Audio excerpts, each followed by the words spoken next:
Hey, welcome back to the LeBauer Show. Today I've got another special guest, Sarah Martinez. Sarah's a cash practice owner in Houston and a member of our Platinum Mastermind, and she's doing some really awesome things. And so I wanted to bring her on the show to talk about what she's up to, tell us a little bit about her story and how she's growing a business while homeschooling 4 kids, which I think is pretty darn amazing. So Sarah, thank you so much for joining us on the show. Thank you for having me. I'm excited to be here. Yeah, absolutely. So tell me, do you remember, like, thinking back, like, in school, did you ever think you'd own a business? I think I always thought it would be cool because my dad was he owned his own business, and I always thought that was pretty cool to have the freedom. But I think I kind of got like, I heard how hard it was dealing with insurance, and it kind of just deterred me. So like right away, I just like, no, I'm just gonna go get a job somewhere and get a sign-on bonus, that kind of thing. Yeah. So like this is something that I realized about myself recently, but so I'm just going to ask, I'm not going to tell you, I'm just going to ask the question, see if you had a similar experience. Like when you went to PT school, were you thinking like, yeah, I'm going to get a job, get a sign-on bonus, like I have job security and everything's going to be hunky-dory and all that? I mean, like that's what I'm here for. Yeah, I guess I just didn't know like how much it cost to like live. And I just thought, oh, I'm gonna make like over 60K a year. I'm gonna be like fine. And that's like so much money to me because I was used to, like minimum wage jobs. And then I was like, oh yeah, and I'll always have a job and I can, work maybe some long days and have some, a couple, longer weekends, maybe that kind of thing. But then I got into it and I was like, man, this is like horrible once you pay taxes and then see what you take home, and you went to school for so many years to make this. My husband literally was like, you have a doctorate and this is how much money you're making. Like, I can't believe it, Right. Right. So Yeah. what were you making right out of school? Do you remember? I think I signed on, I think I made 60, I think a year. I think Mm-hmm. 60. Yeah. Yeah. And how long ago? So when did you graduate? And how much debt did you have Yeah. coming out? Yeah. So it was 12 years ago. I didn't have much debt because I was like a grad assistant, but I think I had like maybe 10K in debt. Mm-hmm. And I think this is like 12 years ago. Yeah. Lucky. Yeah. Because I think some of, Yeah. I would say I want to say kids, but some of the people getting out of school now are like hundreds of thousands in debt, which is Yeah. insane. So, Yeah. before we talk about like how you got here, like just give everyone, I'd love to know like where are you now? So you're not working for someone else, you're working for yourself. Can you tell us a little bit about like your business, your practice, how many patients you guys seeing, what are you doing, and just give me like 2-minute rundown, kind of thing. Yeah. It's kind of funny, like thinking about me being on your podcast right now. Cause I remember like watching some of these before I started the business. So it's kind of funny. Like it's like full circle. Right. So right now I opened up an outpatient clinic out of my house, and my husband's helping me run the business. And we saw about 23 patients this week so far. I was supposed to see a few more tomorrow, but I don't know if it's going to happen. But yeah, so we're consistently over 20 now, which is nice. And we're getting ready to hire a physical therapist. Mhm. And yeah, that's kind of what we're doing. That's awesome. And then, Yeah. how long have you been in business? About a year and a half, I would say. Mhm. So Yeah. yeah.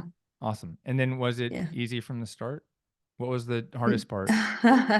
I would say the hardest part is like once you get open and then you're like, well, shoot, now what do I do? Because I don't have any clients, but I've got everything set up and so that's when I basically I needed help and got you as a coach. But I think that's kind of the scary part is when you have no clients and you're Mhm. starting, and especially when you don't have like people who have multiple jobs. Like I had a part-time job that I ended up quitting, but that's kind of scary when you like no one's calling and you have nobody on the schedule and you kind of already started.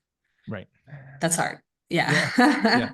Yeah. I mean, is it just that, like, where do I get the people? Is like, where's the money going to come from? What do I do next? I mean, what was the big challenge? What were you feeling at that time? I think it was a combination of those because it was like, okay, I knew I needed to go out in the community and do stuff, but then when I get there, I didn't know what to say. And then I would end up just going into physical therapist mode and like solving all of their problems right on the Hmm. spot. And then I was like not getting anybody in the door. So I was like, I knew I needed to get out in the community. I just didn't know what to say. I didn't know how to like actually make money off of the profession because I was never taught that. So it was like, okay, I got to figure out a better way to do this. Yeah. Yeah. So, for Mhm. example, what was the mistake that you made, like doing some of those first like community events or workshops? Like, what were you saying to Yeah. people? Yeah. So I had like a runner's workshop. My very first one was like the end of 2022. I had a workshop scheduled with a running group, and they're like, why don't you just talk for like a few minutes and then you can like hang out and talk to people. Hmm. Like, so I gave like a little 10-minute spiel about what runners need to do to protect themselves from injury. And then I said, hey, I'm here for injury screen if you want to talk to me. Well, people would come up and like share all their problems. And I would like tell them what to do. And like basically they wouldn't be motivated to come and see me in my office. Right. So nobody signed up. Right. But I saw like And 12 people yeah. like for those assessments, you know? Right, right. I think I remember you were asking about that. And it was so then what I mean, what's the let's just say, I mean, let's say someone gets some help from you in that instance. What's the best case scenario is poof, like, miraculously they're healed.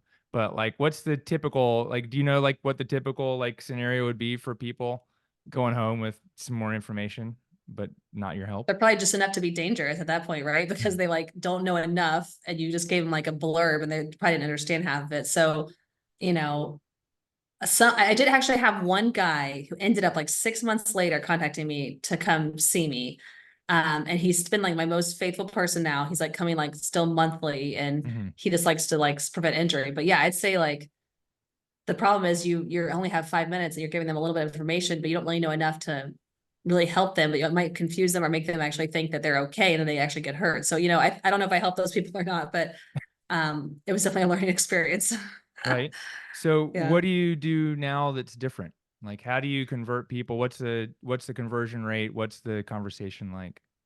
Yeah. So I would say it's getting better. I'm still not like great, but like I had a workshop yesterday and I think I had like 7 people and 4 signed up for TBDs, which I thought was pretty good. And I think what I'm trying to do now is I give them a lot of really good information. I gave them like some exercises, but only like 3 or 4. But then at the end, I'm like, listen, like I tried to show them how complicated the body is and how it works together as a system. And so even though these exercises may help them, there's a lot of things we're not looking at. So I basically just gave a list of all the things that are red flags that they need to come see a healthcare provider, like someone like physical therapist. So, all those things people do, like try to fix themselves on YouTube or Google or not sleeping well or taking, pain meds regularly, that kind of stuff. So I try to Mhm. show them if you've had this pain for like more than 30 days and it's not changing, those kind of things, you need to come see me. Yeah. Yeah. That's awesome. And then Mhm. what's the offer that you make from an event like that? Is it just, hey, call me on the phone and come see me in the clinic? Is there something specific that you're doing that's working well?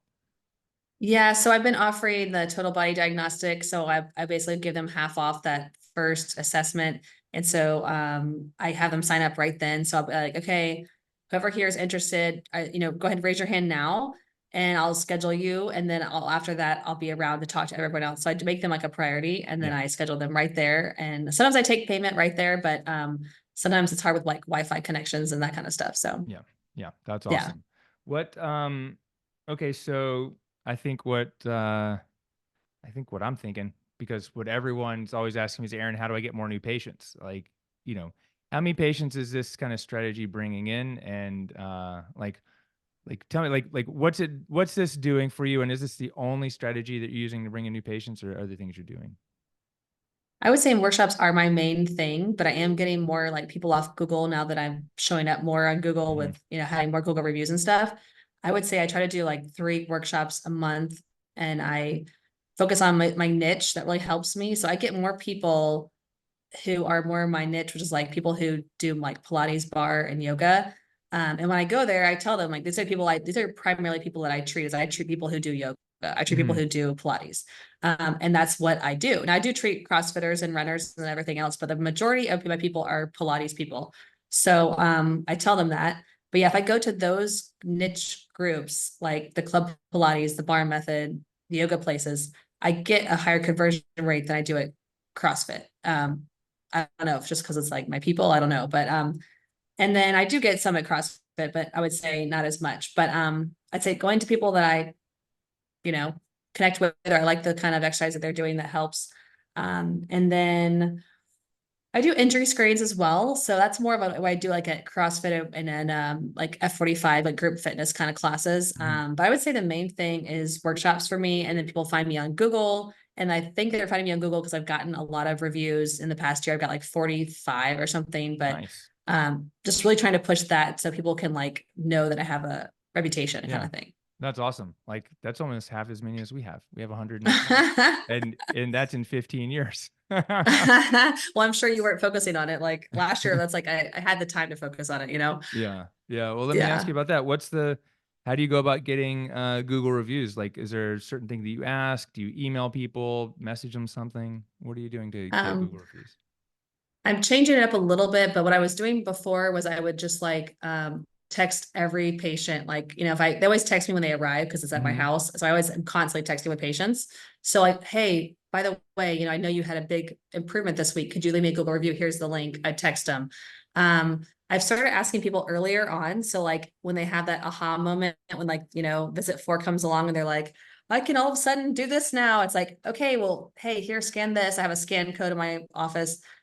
Can you please write that down in Google review, or I'll do a video testimonial right there. Yeah. And then I'm also trying just to ask like way before discharge. So I have all those sessions to get them to write it. Hmm. And you nag them enough, they finally will do it. But I think that's my main thing. And then even when I do events, I've been asking for them. So like if someone doesn't sign up for a TBD and I'm doing like a free entry screen somewhere, I'm like, hey, if you had a good experience today, would you mind leaving me a Google review? You Yeah. know? Awesome. So That's really yeah. great. Yeah, that's super dope. Um, I think one thing that I glossed over that I want to talk about is kind of like how you have your business set up.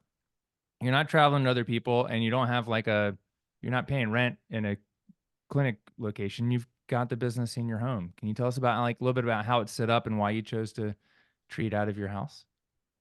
Yeah, so we have it set up where I'm in a like a addition on the back of my house. It was already built. We bought the house. We didn't know we were gonna open this business. We bought the house 3 years ago, but we were like, oh, this room's like a really nice big space. It's like got a lot of natural light. And I was looking at starting a business. I was like, well, I could do it here. That way I wouldn't have to waste time commuting. And like if I have a break in my schedule, I can spend time with my kids. So Hmm. it's worked out really nice for the balance of that. And they could just come in the side of my house and there's a separate entrance. They don't have to come through my house. Only problem is the bathroom, but we make it work. They have to go inside and use that sometimes. But yeah, so it's a way to like reduce overhead and just make me like more available to my kids and they can be more involved. So sometimes my kids will like prep the room and I give them they're paid like little employees. They wash my towels and they do stuff like that. So it helps them That's more awesome. involved and it helps me be home more. And I like the fact that like when I was first starting, especially, I didn't feel like I had so much pressure. I'd have to take loans out. It was like, you know, it was a very inexpensive way to get started with very little equipment. Like, I mean, I got like a $150 table, like fold up table. Like literally, Hmm. I'm still using that and some free weights and I was ready to start. Nice. Nice. What Yeah. other equipment do you have now? I just pretty much have the same thing. I've got some foam rollers. I've got a step, a Bosu, and some bands. And that's pretty much it. Cause I'm very, Nice. you know, manual therapist. So it's like, I don't spend that much time working out with the patients. I just give them some home exercises and we're good to go. Yeah, that's awesome. Yeah. And so you guys homeschool your kids. Did you do that Hmm. from day one, or is this a change in the last few years? We did Where did it. that come Yeah. about? Yeah. So we kind of started our kids got school age during COVID and it was like, okay, all this virtual stuff is crazy. So Hmm. we kind of were like, we already were thinking about it. That pushed us over the edge. So we just started with kindergarten with our oldest and it was very easy, very like, I'm a very efficient kind of person. Like I feel like homeschooling's like, you can just fit it in such a short time and you can just don't have to waste the whole day, you know? Right. Right. So I I'm like that. not the kind of person that can sit there. For some reason, maybe it's my personality and my kid's personality is like uh, getting them to do homework. Like my oldest now isn't that big of a deal, but my youngest, it's like pulling teeth to get them to do stuff. And I was like, I need space in this relationship with my kids. Like, It can you be really know? hard when they don't want to do their stuff. But then I think with homeschooling, they realize like if I just get this stuff done, I have the whole day to do whatever I want. So Hmm. they've gotten a lot better. It's like at first it was like pulling teeth, but now it's like, listen, we can sit here for an hour and you can have like the rest of the day, or you can spend all day sitting here. I'm Yeah. not going to sit here with you, but you'll be here. Yeah. You shared like a chores chart or strategy for getting your kids to do stuff around the house at one of our retreats a few like last year. Can you Yeah. remind me a little bit about it? Tell us like how do you help get your kids to help out? How do you keep them, like how do you keep them organized or their day going so it's not interrupting your work schedule and how do you guys make that work? Do that. Yeah. Well, we're still working on it. I feel like it's always a work in progress, and it's always like you have to be on them all the time. And it's just, that's the hardest part, is just you making sure you follow through. So like we first started with like very simple things, like every meal you're going to swipe off the table, sweep, and take your stuff over. It's like Mhm. every meal. So that was just like baby steps. And then we got to doing harder stuff where like, okay, now every day you have a chore. So we have this little, it's like a slider, a dry erase board. And so every day they each have something they have to do, like, clean a bathroom, or, clean out their guinea pig's cage or whatever, something, dust a room, that kind of thing. So every day I try to update that, but there's some things that are daily that they have to do every day, and they just Yeah. slide them over. And so when I'm done with work, I can see who's done their stuff. And we were doing that. If you made it a whole week doing all your stuff, you got a date night with one of us, either my husband or me. So that's worked out. Then they started doing them all the time. We couldn't handle all the date nights. Nice. So, but it's still like you can slack and then you have to get back on it again. So I just say like that's the biggest thing, is just you as the parent have to be consistent all the time. Like when you fall off, just get back on Yeah. and try to make them do it. And like I just tell my kids, it's work before play. It's always work before play. So you have to get up, you do your work, then you can play. But it's never Mhm. just, oh, I didn't have time today. Right. Right. And everyone's got to be on the Yeah. same page with the rules and the expectations too. Yeah. Yeah, that's awesome. That's really cool. Yeah. So you guys are doing you're doing like you're a mom of 4 kids that you Hmm. homeschool them. And you guys have done over 20,000 a month when you're seeing Hmm. 20 something people a week. Like that's pretty dope. I have Yeah. people asking me all the time, "Oh, well, Aaron, I'm having kids. I need to wait until I have kids." Like I mean, there's some, fathers like, "Oh, I'm having kids soon. I need to wait to start." I'm like, "Yeah, but I did it 2 months before my first baby." You're doing it while you have kids. You're not waiting until they're older to get started. Um, Maybe there's something different with us, but I think we're not that special. Like, what is it that motivates you to make this change now rather than wait till they were older or more independent and take less of your time to get this done? Yeah. I would say it really does actually help you. I mean, in a sense, you can have more time for them. So like, I work Monday, Wednesday, Friday. So Tuesday, Thursdays are kind of my off days, besides the fact that I have the coaching call. Hmm. So I have Tuesday and Thursday during the day with them, whereas if I was working somewhere else full time, I'd have to be at work every day. So like, of course I make sacrifices. I get up early in the morning and I work before they're awake and stuff like that. But you actually can have more control of your schedule and be there more for your kids when they need you, when you're a business owner. And I think it's good to see that they see us, that we're doing something that's hard and we're striving after our dreams, and they can be a part of it. It's kind of cool for them. Like my kids, when I first got my first patient, I mean, they were so excited, over the moon. They're like, Mom got a patient. And like when I had my first month of hitting 20K, I don't know if they understood what 20K was, but they were, like, so it's just like, it's kind of cool to let them be part of the victories. And then Yep. I like that my kids are more independent. So like I have a 3-year-old, and other day another 3-year-old came over, and I was just like, I don't know if it's just the fact that he's had to grow up quicker or whatever, but like he was like a baby compared to my kid. You know what I'm Hmm. saying? Because my Hmm. kid like can get himself dressed. He can go throw his, pull up from the night before in the trash can, get on his socks and shoes, and he's like a little person. Like, so Yeah. it's made them grow up, because I can't always be there to do everything for them. So like my older kids, their job is they have to read to the kids who can't read, because I'm not always there to read to them. So it makes them be a little bit more, have to do their part. Yeah. That's really awesome. That's really cool.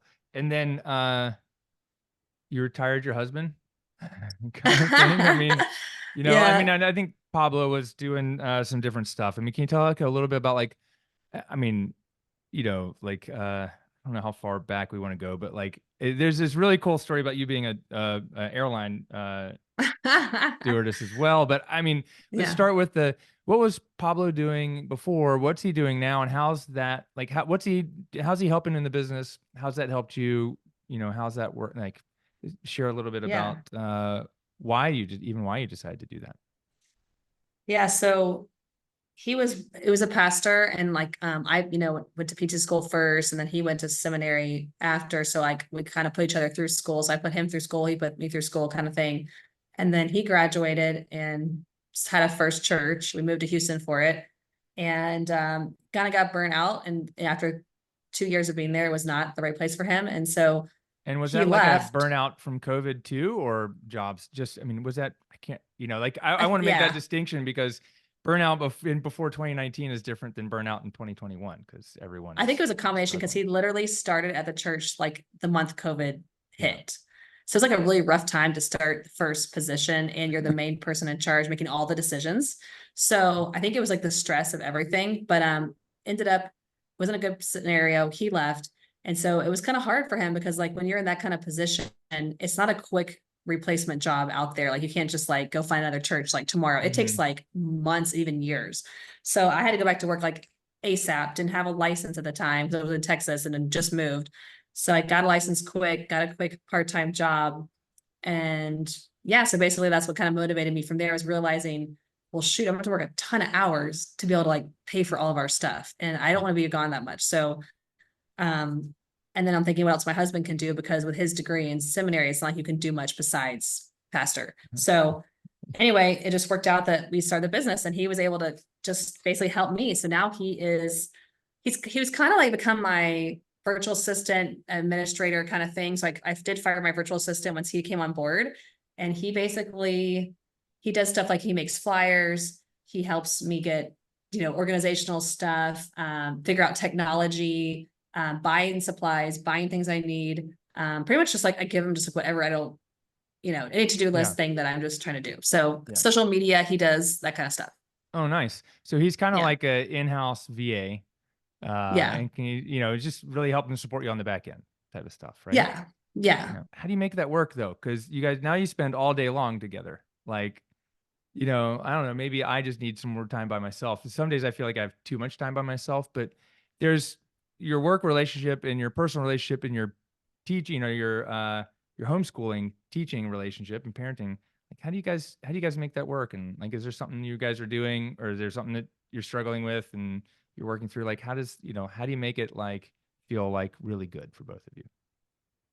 I'd say we're still learning that. It's always a struggle, but like, for example, when I'm working, he's with the kids and we've come to the realization that like just one of us needs to be working and the other person needs to be available to the kids. So he was Yeah. trying to work with the kids and that was not working. So it's just like when I'm working, he's totally on board, just focus on the kids and take care of them and interact with them. I don't want them to be like neglected. And then when I get off work, we're trying to switch. So like I take over the kids, he starts doing tasks that I need to have done that are, not patient related, like that I just do the patient care kind of stuff. So, and then the days that I'm off, what we've been struggling with is like Tuesday, Thursday are his days to also do like house projects. So he needs to do stuff for the business, but also he's like painting the fence and like people are coming to our house. So there's things that have to be done. So it's a struggle right now between like business and house projects because he's very handy. And sometimes I'm like, well, is it better to pay someone to do the house projects or to pay someone to do the virtual assistant? I don't know, but he kind of likes to do something physical. So he does like doing that stuff. But he stays up a lot of nights till like 2 o'clock in the morning working sometimes because that's Mhm. when the kids are asleep and it's quiet. But it can be hard, like if you have a fight and then you have to work together the whole day, or like, you plan on setting some time apart to work on the business. Sometimes we'll get a babysitter like maybe twice a month and we'll have a like 4 hour block to just like work on stuff. Yeah. Um, and then if you happen to be in a fight when that happens, it just really makes it hard sometimes because you're like, well, oh shoot, we're mad at each other, but Yeah. we have to Right. use this 4 hour block. So I, so it can be hard, but I think we're trying to not let things build up. And then Yeah. if we fight about something, we just have to move on. And for the kids' sake and for the business sake, we have to just keep moving and just, deal with it as we go.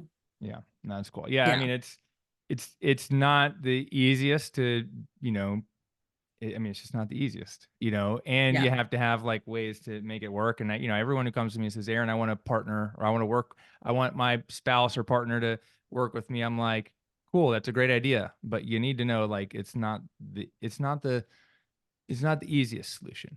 It takes work. Because I think sometimes it can feel safer, right? It's like, hey, Yeah. rather than hire someone new, it's like, oh, this person's built in, but it comes Right. with other, it comes with other. I don't want to say cost isn't the right word, but it's you're trading one thing for another, and Some it can. challenges. Yeah. Right, you're just trading challenges, but it can build a relationship really deeply and help people. And people I know who do it well, like Rush, because it's like two of you instead of one. So but that's awesome. Tell us. I want to hear the flight attendant story. Because I can't remember, like, because you were talking through it, and I was like, oh, this is great. I don't even know how to get there. I just know that you were a flight attendant, Yes. and Yes. I So, was like, oh, how did that come about? Was this before PT school? I think, or maybe this is when you guys were younger and had met, right? yeah. Yeah. So basically, I went to undergrad, got my degree in exercise science. I graduated. I worked 1 year exercise science. It was horrible. It was like making $12 an hour or something. Mm-hmm. I would have worked for the CDC, but it was just a dead end job. And my aunt was a flight attendant, and she was like, "Hey, they're hiring. They haven't hired like in years." And I always wanted to do it before the PT school thing had entered my mind. And I was like, "Oh, that's kind of cool to travel." And I was applying to grad school at the time. It's like, well, shoot. And they, so I just applied on a whim and got in. And so I decided to push back grad school. And my parents were like, "What are you doing?" And I did it for 2 years. It was awesome. I got to travel a lot. Got to go to Chile, where my husband's from, quite a bit, like 10 times, I think, in 1 year. Nice. So we spent a month there. I tried to get rid of all my flights and we just travel, but it was fun, but I knew I couldn't do it forever because it was hard being on that schedule all the time. So applied to PT school, and I think that was, yeah. So then in my Delta, actually was working Delta, they needed some people to let go. And they said, "Hey, do anybody not want to work for a couple of years?" I'm like, "Me, I'm going to PT school." So I took a leave of absence for 2 years, and I got my benefits still, and it was pretty sweet. So on the leave So of absence, you still get to like fly places and stuff like that. yeah, you had like health insurance and you got Right. to fly. That's dope. So yeah. That's And then right. my third year PT school, they called me back. They're like, "You want to come back?" I'm like, "Nope." That's awesome. I remember there was Yeah. something about it, and I think it was the fact that you got the benefits through like PT school and it like floated you. But I know it wasn't very lucrative and it was a lot of time and hard on body and stuff like that too, right? Yeah. I mean, the schedule was horrible and the pay was horrible. I think I made like less than 20K my first year as a flight attendant. And, you know, you could go all these places, but you couldn't spend any money, Right. so. Right. Yeah. Yeah. So yeah, that's the that's the thing. I was like, yeah, you went from 20K a year to 20K a month. That's very different. Yeah. I mean, it's Yes. and I mean, I was just in Australia in a room, people doing hundreds of thousands a month and millions a month, and I was just like, it's also very different. Yes, Like, that whoa. is.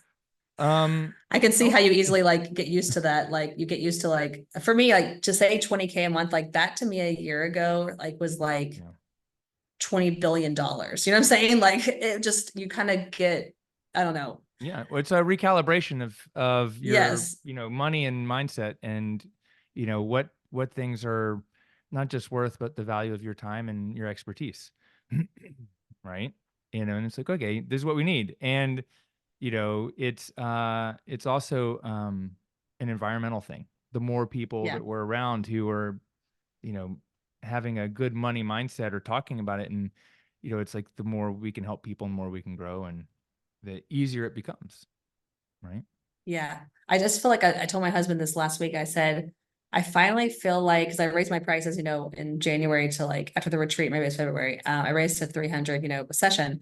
And I was like, I finally feel like I'm okay with it. Like I'm okay with what I'm charging. I feel like the value is there. And I just, at first, when I first started, like the 250 per session, it just felt like astronomical. But now it's like I see that I'm helping people and it's worth it and it's getting them better and it's, a value. So it's like I gotta find someone else I can hire who can see that. Right, right. Yeah, that's awesome. And I think I remember I think it was with you, and one of the early conversations, it was like, it's like, okay, I'm hesitant to raise my rates. I'm like, yeah, but how much is your time worth with away from your kids? And this may have not have been Yeah. it was with someone who was a mom. I know this. It was like, how much Yeah. is your time worth to not spend it with your kids? Right. Like, okay, it's not that $50 takes me away from it. It's not enough, Right. and then it's like, I think to me, that's a big marker, is like, if I'm not going to be with my kids, what am I doing? Right? Am I wasting my time? Or am I, spending my time valuably and having someone value the time that I'm spending with them as well? Right? Totally. Yeah. Yeah. Um, I think that the couple notes I have down is, I want to talk about direct access, and I want to talk about some hiring stuff. Which one do you think Mhm. we should start with first? Uh, I guess direct access. Yeah. Okay. Because I even had someone message me today and was like, Aaron, how do you do this? And they're from Mississippi, I think. And like, how do you do this with Mhm. limited direct access? I'm like, And I sent him the blog article I wrote on this, but you know, there's a handful of people, who've been through our programs in Mississippi, Texas, New York State, like Pennsylvania, I think has a limitation for people, first few years in practice, a couple other places. Can you tell us like what are the direct access laws and rules in Texas and how are you making it work for your practice? Yeah, so in Texas, we have 2 weeks from the first day of treatment to get a referral, 3 weeks if you've done a residency, which is interesting that they do that. But so how I do it is I see them for the total body diagnostic, which is more of an assessment. So I don't actually start treatment that day. And then I get them in for once they sign up, I get them for the next treatment, which is normally later that week or maybe the following week, whenever. And so then from that first treatment, they have 2 weeks. So it's nice, the total body, I can mention it. Hey, you need to start working on this. You've got, in 2 weeks from your next appointment. Do you need help with finding someone to go to? Do you have a primary care? Do you have a chiropractor? And so I have been going out and trying to reach some primary cares, but it's been hard to find somebody who I kind of want to find somebody who will just like do like a quick 5 minute visit over the phone, like just a voice, that's very quick and easy. People don't want to go make an hour-long appointment somewhere, and spend their money and whatever. So I haven't been able to find anybody. Like I know there's been other people in the state, like in San Antonio, been able to find people who will do that. But I have got a couple of physicians who give me like a flat rate, like this how much it'll cost if they want to come see me if they're paying cash. I have some things I can give people. I have a chiropractor that I've used before, but that can be kind of tricky sometimes with taking patients and stuff. So just try to help them and then just kind of like I have it set up so that after their first session, they get an email reminder that, hey, by the way, you've got this much time. And I think they get one more reminder. So I have to keep track of it. It is a pain. I have to like document it and like store them somewhere. I store on Google Drive, but I constantly like going through my little referral doc and making sure everyone's up to date. And then it hasn't been too bad lately. I would say most people are okay with it. It's just people get kind of annoyed, like, why do I have to do this? Right. Like the patients are like, Yeah. why do I have to do this? Yeah. They're like, I don't have time to deal with this right now. I've lost one person over it. They literally just wouldn't do it. Mm-hmm. Yeah. Yeah, that's too bad. That stinks. Yeah. Like Yeah. we've had pretty much unlimited direct access for like 35 years or something like that. Wow. Yeah, I have a kind of a clue why maybe you have a residency, you get an extra week. But Yeah. there's one of the big It's like education companies in PT is based in Texas and they have a lot of businesses there. And I'm sure they were like, oh, we could, I bet they put that through, get an extra week. I mean, it's still ridiculous, an extra week, yes. you know? So, tell me, like, if someone else is, in a limited direct access state, what are the first couple steps that they would need to take to make sure they can figure this out and make it work for them? One thing I did do is when I was getting ready to open, I emailed the state board and I was just like, hey, what do I need to know? Like there's a lady that there was a contact person. I'm like, who can write the referral? Where's the what's the specifics here? Like, Yeah. because it was kind of vague on the website. It was like vague on what I found. So I did reach out to her and she's been a great like resource. I like, literally will email her like, hey, what do I need to do in this scenario? Whatever. So I would say get in contact with somebody on the board and just ask if it's not clear in the rule that's on your, state's document, just email them. They're very quick to like get back to you. And like anytime you have a question, just reach out to make sure. And the earlier you can start that in your patient's ear, the better. So like the first visit, I used to make a mistake of forgetting that. And I would like, oh shoot, I forgot to tell them. Then they feel like you're trying to like hide it from them. And it's like, what I'm saying? It's just, so the first day is very important that you say it and you get it started and that they start looking to, but also I always tell them, just try calling your primary care, ask them to send it over without you having to come in. Just like, hey, could you fax this for me? Right. And that's the easiest way. Yeah. Awesome. Yeah. Awesome. Very cool. So, okay. You started we'll switch to hiring now because I think this is interesting. You started your business like a year and a half ago. I think you hired the first person, like 4 or 5 months ago, right? When would you the hire first your PT, but I had a virtual assistant too before that. Yeah. So let's see. I want to talk about hiring the PT because, virtual, Yeah. I got virtual assistants. We can do that any day. Right. What I think was impressive to me was like, Sarah, you didn't have 20 patients a week and then you hired someone. You were more like 12, 13 people a week and you went to hire someone. Why'd you go to hire someone then? And like, what was the driver for you to start hiring? That hiring process.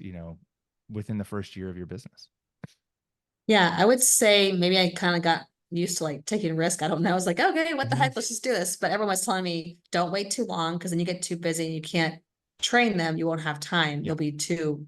So I was like, okay, I'm gonna do this early. And I also know like my goal is to not work so much. So I'm trying to get out of this position of being the only person treating as soon as possible. So I want to be with my kids like full time and just work like 1 day a week. So I started looking in August, I believe, and I think I hired her in August and started training this new person. And then she started in September. She would do events with me, community events, but yeah, so she worked the shifts that I didn't want to work like afternoon, evening. So she worked Hmm. like 2 afternoons a week and then like a Saturday as needed.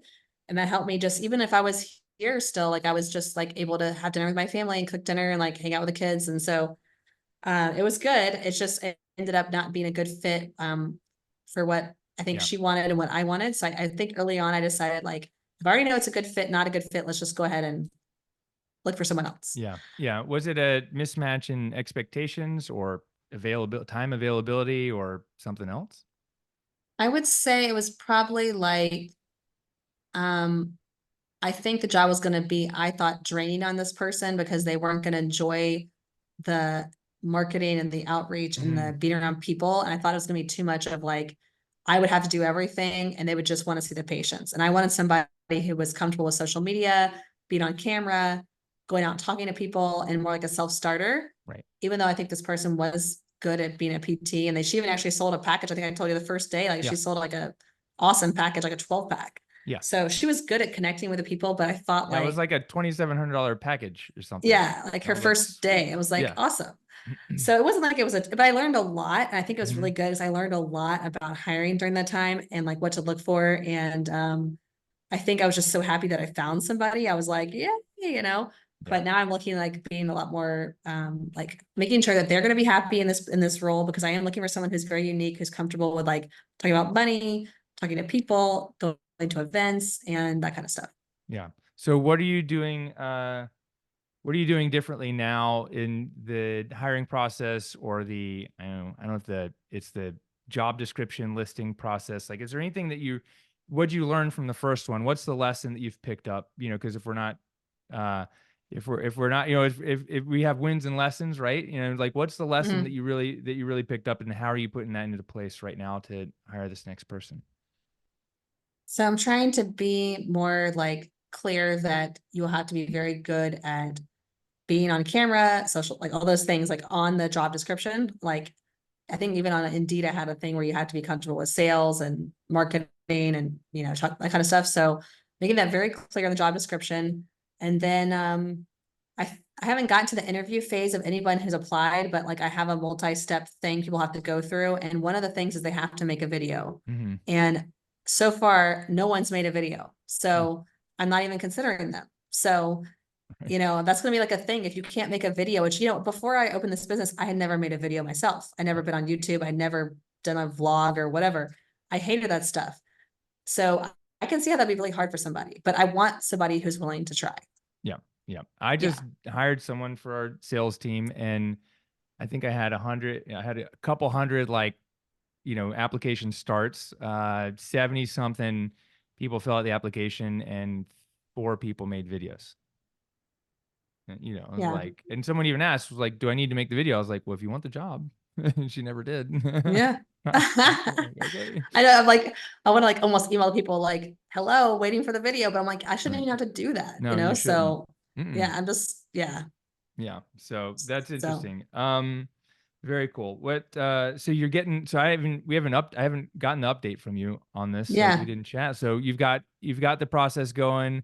You've got some application starts, but we just haven't gotten the video yet. Right. right. Yeah. Yeah. Awesome. Okay. So when someone gets that in and we get some interviews, what does the job look like? Like, what are you thinking? I mean, hey, if anyone's listening and, I plug Sarah and everyone else, if you're listening and you're like, I don't want to start a cash practice, but I'd really like to work in one and be an intrapreneur, contact me on Instagram, because we've got a lot of people looking for awesome PTs. We've got a job board and all that stuff. But Sarah, what does a job look like? What's the qualities of the person you're looking for? Or what is how is this job like different than all the other ones you could get in Houston? I mean, what's the Yeah. I think the best part about it is like you don't just have to treat patients all day. You know what I'm saying? Because I'm right. really looking for somebody that would almost replace me and do a lot of things that I do. So like I want somebody who wants a variety of jobs, who likes to do different things and not do the same thing all day long every day. Mhm. So, treating maybe 6 patients some days, and then some days working on going out and visiting gyms or teaching a class somewhere, workshop, making social media posts. So it could be some stuff doing like filming or editing videos.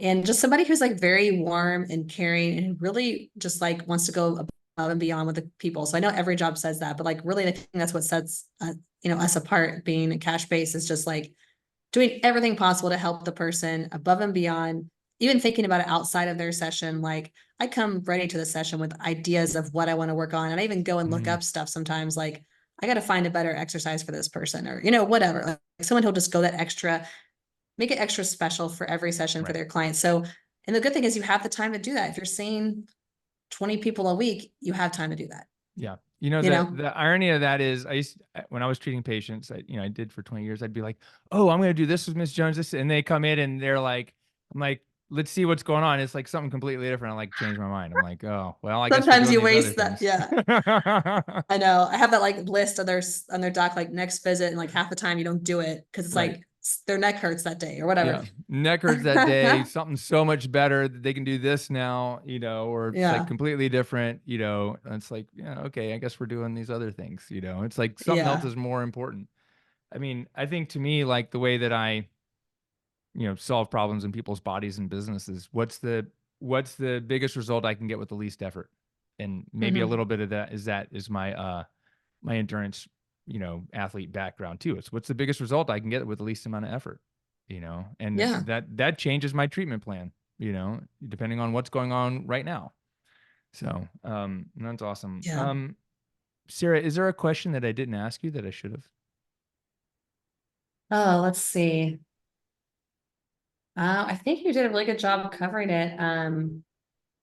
I would just say like one thing I think that's worked for us is just like less is more. Mm-hmm. And like we've been very cautious about like spending money and like buying fancy equipment. And I know some people like to go out and go big and invest in all that stuff, but like literally, like I've thought about getting a high-low table. I've thought about doing all this stuff. And I'm like, you know what? It's more important that I hire somebody right now. It's more important that I put money in, things that I might, need a space sometime, in the future. So I think just like you don't need much. You just need a table and a space. I remember you told me like all you need is a sidewalk. Like all you need is a place to like put someone on a table. So you don't have to have a lot of stuff. Just keep it simple and get the flashy stuff later. I've grown like slowly. Like I just got signage, like, stickers for the wall for my outside gate. I have like a metal sign now. It's been almost a year and a half. Before I had Mm-hmm. like a laminated piece of paper. You know what I'm Right. saying? It was basic. So don't worry about all that stuff. You can get it as you go. And as you start to have people who are helping you. Now my husband can like take over that stuff. There was no way I could focus on that at the beginning. So Mm-hmm. I don't think people care about the flashy stuff. They just care that you can actually help them. Right. So 100%. Is there yeah. anything else you think someone listening, whether they're, starting or growing or working on hiring, anything else that you think that would be helpful for them to hear or know? Yeah.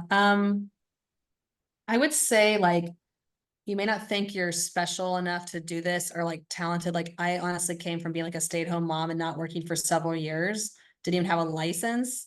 And I kind of felt like I'd forgotten everything, honestly. And then I jumped back into doing this. You know what I'm saying? So I don't think I'm like the cutting edge expert that you think somebody might who have all these titles after their name. You know what I'm saying?